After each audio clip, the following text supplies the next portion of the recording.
Hello everyone. So in this video we have a quick tour of the tea factory that we had visited in Munnar. So once you pay your entry fee, you are guided over to the briefing room wherein they show you a video of the complete process how tea leaves are handpicked and then taken over to the factory, which is then followed by briefing by the tour guide.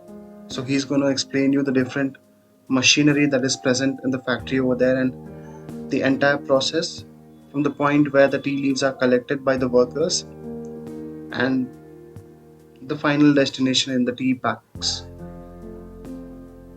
After this, we visited the flower garden in Munnar.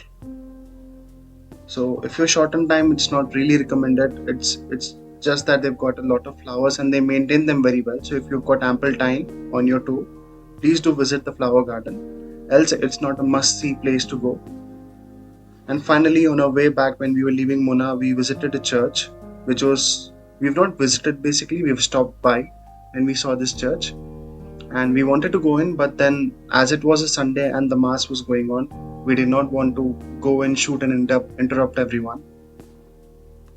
So I'll leave you with the video. Thank you so much for watching. Please do leave a like, subscribe, and share if you like the videos. Thank you so much.